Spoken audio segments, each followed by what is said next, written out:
Halo sahabat netizen, senang bisa berjumpa kembali dengan saya pada channel Hasrat Nias.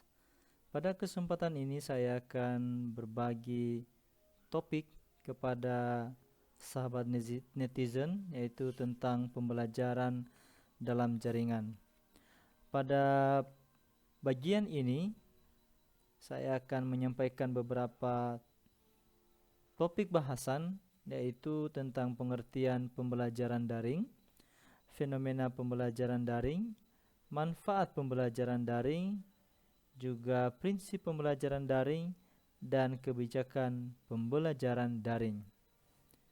Baik, langsung saja kita akan membahas satu persatu tentang materi pembelajaran dalam jaringan. Sahabat netizen, tentu pembelajaran bukanlah suatu hal yang asing lagi bagi kita, apalagi bagi saudari mahasiswa yang pada saat ini sedang belajar mata kuliah belajar dan pembelajaran. Kalau secara sederhana, pembelajaran dapat diartikan sebagai aktivitas menyampaikan informasi dari pengajar kepada pelajar atau dari guru kepada siswa. Menurut Azhar di dalam bukunya menjelaskan bahwa pembelajaran adalah segala sesuatu yang dapat membawa informasi dan pengetahuan dalam interaksi yang berhubungan langsung antara pendidik dengan peserta didik. Alat yang digunakan dalam pembelajaran sesuai dengan materi pelajaran yang diajarkan, sesuai dengan karakteristik peserta didik, dan dipandang sangat efektif untuk menyampaikan informasi sehingga siswa dapat memahami dengan baik. Sahabat netizen sekalian, kalau kita melihat pada Undang-Undang Nomor 20 Tahun 2003, pembelajaran itu merupakan proses interaksi peserta didik dengan pendidik dan sumber belajar pada suatu lingkungan belajar. Pendidik harus memenuhi kualifikasi sesuai dengan tingkatan peserta didik yang diajari, mata pelajaran yang diampu, dan ketentuan yang instruksional lainnya. Di samping itu, pendidik harus menguasai sumber belajar dan media pembelajaran agar tercapai tujuan pembelajaran. Nah, kalau menurut Sagala, di dalam bukunya dia memberikan satu pengertian tentang pembelajaran. Menurut beliau, pembelajaran itu merupakan membelajarkan siswa menggunakan azas pendidikan maupun teori belajar yang merupakan penentu utama keberhasilan pendidikan. Pembelajaran merupakan proses komunikasi dua arah. Mengajar dilakukan pihak guru sebagai pendidik, sedangkan belajar oleh peserta didik. Nah, jadi sahabat netizen sudah cukup jelas ya apa itu pengertian pembelajaran pada materi kita pada kesempatan ini. Nah, selanjutnya kita akan melihat tentang pengertian pembelajaran daring.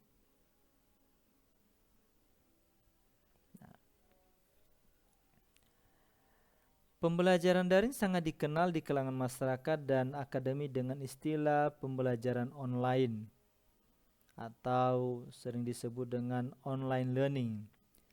Istilah lain yang sangat umum diketahui adalah pembelajaran jarak jauh atau distance learning.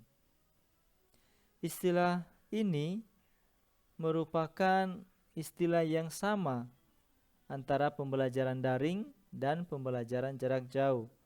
Hanya saja kalau dulu kita lebih mengenal istilahnya pembelajaran jarak jauh, sementara pada saat ini kita lebih mengenal dengan istilah pembelajaran daring atau pembelajaran online.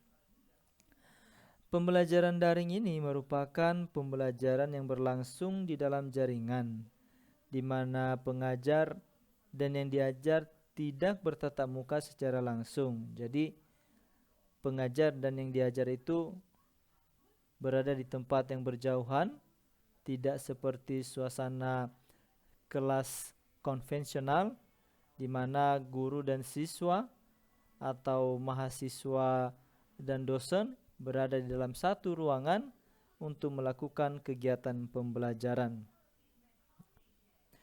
Menurut Isman, pembelajaran daring ini adalah pemanfaatan jaringan internet dalam proses pembelajaran. Nah, jadi kita tidak bisa melakukan kegiatan pembelajaran daring kalau tidak ada jaringan internet. Sedangkan menurut Meidawati dan kawan-kawan pada bukunya memberikan satu definisi atau pemahaman tentang pembelajaran daring. Nah, menurut beliau, pembelajaran daring dapat dipahami sebagai pendidikan formal yang diselenggarakan oleh sekolah yang peserta didik dan instrukturnya, dalam hal ini adalah guru, berada di lokasi terpisah, sehingga memerlukan sistem telekomunikasi interaktif untuk menghubungkan keduanya dan berbagai sumber daya yang diperlukan di dalamnya. Pembelajaran daring dapat dilakukan dari mana dan kapan saja tergantung pada ketersediaan alat pendukung yang digunakan. Nah, jadi itulah pengertian pembelajaran daring. Bagaimana kita lanjutkan? Kalau ada yang kurang jelas nanti kita akan bahas pada kolom komentar. Anda bisa mengajukan pertanyaan-pertanyaan untuk kita diskusikan bersama. Sekarang kita melihat fenomena pembelajaran daring. Pembelajaran dalam jaringan bukan hal yang baru dikenal dan diterapkan di dalam pendidikan pada saat ini. Sebenarnya kalau konsep pembelajaran ini sudah ada sejak bermunculan berbagai jargon yang berawalan E atau I, seperti e-book, e-learning, e-laboratory, e-education, e-library, e-payment, dan sebagainya. Namun pada pelaksanaannya, tidak semua instansi menggunakan aplikasi tersebut dalam proses pembelajaran. Bahkan jumlah institusi yang menggunakan atau menerapkan aplikasi tersebut untuk pembelajaran daring jauh lebih sedikit. Namun, pada saat ini, pelaksanaan pembelajaran daring di Indonesia bahkan di seluruh negara di dunia dimulai pada tahun 2020. Kondisi ini dipicu oleh permasalahan global berupa penularan wabah COVID virus atau coronavirus 2019. Nah, jadi ini juga bisa kita rasakan dari pusat sampai ke daerah bahkan ke pelosok. Itu pembelajaran rata-rata dilakukan secara pembelajaran daring atau pembelajaran online. Antara efektif dan terpaksa menjadi hakikat dari konsep pembelajaran daring ini. Kalau secara umum, banyak permasalahan yang terjadi dalam pelaksanaan pembelajaran daring ini. Permasalahan berdasarkan ketersediaan infrastruktur ditempatkan sebagai masalah utama di beberapa daerah Indonesia, khususnya di daerah 3T atau daerah terdepan, terluas, dan tertinggal. Permasalahan yang dimaksud seperti permasalahan ketersediaan listrik dan akses internet pada satuan pendidikan. Nah, sahabat netizen, ini berdasarkan data Dapodik Kemendikbud pada tahun 2020 yang lalu, ini terdapat 46.272 atau 18% satuan pendidikan dasar dan menengah tidak ada akses internet, dan 8.281 satuan pendidikan atau sekitar 3% belum terpasang listrik. Di samping itu, mengacu pada hasil survei yang dilakukan oleh Komisi Perlindungan Anak Indonesia atau KPAI pada tahun 2020 yang lalu, bahwa terdiri dari 40,2% satuan pendidikan tidak memberikan bantuan fasilitas kepada guru. Kondisi ini mengakibatkan pelaksanaan pembelajaran dalam jaringan tidak dapat berjalan sebagaimana mestinya. Jadi sudah cukup memunculkan satu masalah baru tentang pembelajaran daring ini. Nah, permasalahan lain yang terjadi adalah permasalahan teknis yang dihadapi oleh kalangan pelajar, tenaga pengajar, dan orang tua. Permasalahan yang dialami guru adalah kemampuan menggunakan teknologi dalam pembelajaran daring. Nah, tentu tidak semua guru menguasai berbagai platform pembelajaran sebagai media utama pendukung pembelajaran dalam jaringan ini. Guru-guru tidak unggul dan mahir menggunakan e-learning, Edmodo, Schoology, Google Meet, dan lain sebagainya. Apalagi guru-guru yang sudah sangat lanjut umurnya, sehingga hal ini menjadi permasalahan utama baik dari proses penyelenggaraan pembelajaran daring maupun hasil pembelajaran daring. Nah, permasalahan yang dihadapi siswa terdiri dari masalah finansial dan juga masalah psikologis. Nah, kalau secara finansial, siswa-siswi di Indonesia tidak memiliki keadaan ekonomi yang sama baiknya. Sudah barang tentu hal ini menjadi permasalahan yang sangat serius loh saudara. Banyak di antara siswa tidak bisa mengikuti pembelajaran dalam jaringan karena terkendala materi. Tidak bisa membeli alat belajar online seperti smartphone ataupun laptop sebagai fasilitas utama. Di samping itu, banyak juga siswa yang tidak sanggup membeli kuota internet. Nah, jadi ini bukanlah satu hal yang ditutupi lagi, bahwa memang ini adalah kenyataannya bahwa mayoritas daripada peserta didik ini selalu bermasalah ya di dalam menjalankan kegiatan pembelajaran ini. Bahkan sampai kepada tingkat kuliah juga ada mahasiswa seperti itu. Kalau secara psikologis, siswa mengalami tekanan dalam mengikuti pembelajaran daring ini secara total. Ada banyak hal yang menjadi penyebabnya, seperti banyaknya tugas-tugas yang diberikan guru atau dosen dan tenggang waktu yang sangat terbatas. Siswa juga tidak mengerti secara total materi yang diberikan, bagaimana mengerjakannya. Mungkin kalau misalnya itu mahasiswa itu bisa, tetapi bagaimana kalau misalnya anak-anak SD?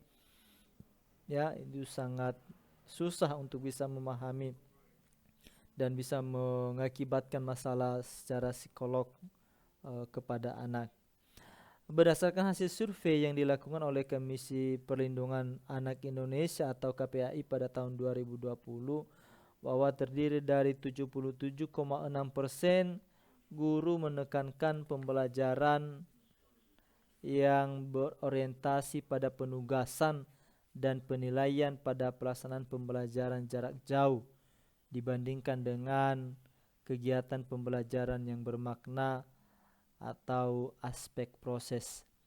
Nah, dalam hal ini tenaga pengajar juga tidak bisa diposisikan sebagai komponen yang salah dalam mengambil tindakan, karena guru-guru juga tidak memiliki persiapan yang matang untuk menghadapi kondisi ini. Bahkan guru-guru belum memiliki buku pegangan. Nah, bagaimana mengadakan pembelajaran online yang berorientasi kepada pembelajaran bermakna kalau misalnya guru saja tidak ada persiapan di dalam melaksanakan kegiatan pembelajaran secara daring atau secara online. Nah, jadi itulah beberapa fenomena pembelajaran daring yang kita alami pada saat sekarang ini. Nah, sahabat netizen, tentu pembelajaran daring ini juga memberikan manfaat, ya, memberikan manfaat yang berarti baik kepada siswa, guru, dan juga kepada masyarakat secara umum. Nah, jadi ada beberapa manfaat pembelajaran daring. Yang pertama adalah Ini menyangkut tentang perubahan peradaban dan budaya manusia. Kalau kita lihat bahwa kemajuan teknologi akan berdampak pada perubahan peradaban dan budaya manusia. Kalau dalam dunia pendidikan, kebijakan penyelenggaraan pendidikan kadangkala dipengaruhi oleh dampak kemajuan teknologi, tuntutan zaman, perubahan budaya dan perilaku manusia. Ada kalanya kemajuan teknologi menjadi perihal yang memudahkan pelaku pendidikan untuk lebih mudah mencapai tujuan pendidikan itu. Tapi di sisi lain, perubahan dan kemajuan teknologi menjadi tantangan berat bagi komponen pendidikan dalam rangka melewati masa transisi persesuaian dengan ketentuan kemajuan itu. Bahkan tidak jarang perubahan itu mengakibatkan berbagai kendala yang serius. Yang kedua adalah kita bisa melihat bahwa perubahan di tengah yang dialami oleh seluruh pihak yang terkait dalam penyelenggaraan pendidikan pada saat ini adalah bagaimana menggunakan teknologi secara total sebagai media utama dalam pembelajaran daring. Nah, keberadaan teknologi dalam pendidikan sangat bermanfaat untuk mencapai efisiensi proses pelaksanaan pembelajaran dalam jaringan. Nah, manfaat tersebut seperti efisiensi waktu belajar, lebih mudah mengakses sumber belajar, dan materi pembelajaran. Nah, berikutnya menurut Medawati bahwa manfaat pembelajaran daring dapat membangun komunikasi dan diskusi yang sangat efisien antara guru dengan murid. Kedua siswa saling berinteraksi dan berdiskusi antara siswa yang satu dengan yang lain tanpa melalui guru. Dan yang ketiga, dapat memudahkan interaksi antara siswa, guru, dengan orang tua. Dan keempat adalah sarana yang tepat untuk ujian maupun kuis. Serta kelima, guru dapat dengan mudah memberikan materi kepada siswa berupa gambar dan video. Selain itu, murid juga dapat mengunduh bahan ajar tersebut. Dan keenam, dapat memudahkan guru membuat soal di mana saja dan kapan saja tanpa adanya batasan waktu. Nah, seterusnya adalah pembelajaran daring juga memberikan metode pembelajaran yang efektif seperti berlatih dengan adanya umpan balik terkait, menggabungkan kolaborasi kegiatan dengan belajar mandiri, personalisasi pembelajaran berdasarkan kebutuhan siswa yang menggunakan simulasi dan permainan. Nah, juga dengan pemanfaatan pembelajaran daring, belajar itu menantang, ya. Belajar itu bisa menjadi suatu hal yang menantang bagi siswa. Nah, pembelajaran daring juga dapat mendorong siswa tertantang dengan hal-hal yang baru yang mereka peroleh selama proses belajar, baik teknik, interaksi dalam pembelajaran, maupun penggunaan media-media pembelajaran yang beraneka ragam. Siswa juga secara otomatis tidak hanya mempelajari materi ajar yang diberikan guru, melainkan mempelajari cara belajar itu sendiri. Jadi siswa itu tidak bergantung kepada guru lagi berkat adanya pembelajaran daring, bahkan bisa melakukan hal-hal yang baru yang sebenarnya tidak dijangkau kalau pembelajaran secara tatap muka dengan guru, tetapi oleh karena belajar daring maka ada hal-hal baru yang bisa ditemukan bahkan dipelajari oleh siswa. Sahabat netizen, selanjutnya saya akan menyampaikan prinsip pembelajaran daring ini menurut Munawar dalam bukunya di tahun 2012. Nah, dia menyatakan bahwa ada 3 prinsip pembelajaran daring. Dan sebelum saya akan menyampaikan ketiga itu, nah pertama dulu kita harus mengetahui apa sebenarnya pengertian prinsip pembelajaran daring. Nah, prinsip pembelajaran daring ini adalah terselenggaranya pembelajaran yang bermakna, yaitu proses pembelajaran yang berorientasi pada interaksi dan kegiatan pembelajaran. Jadi pembelajaran bukan terpaku pada pemberian tugas-tugas belajar kepada siswa. Tenaga pengajar dan yang diajar harus tersambung dalam proses pembelajaran daring. Nah, jadi menurut Munawar ini ada 3 prinsip yang harus dipenuhi di dalam perancangan sistem pembelajaran daring. Yang pertama adalah sistem pembelajaran harus sederhana sehingga mudah untuk dipelajari. Ingat, harus sederhana.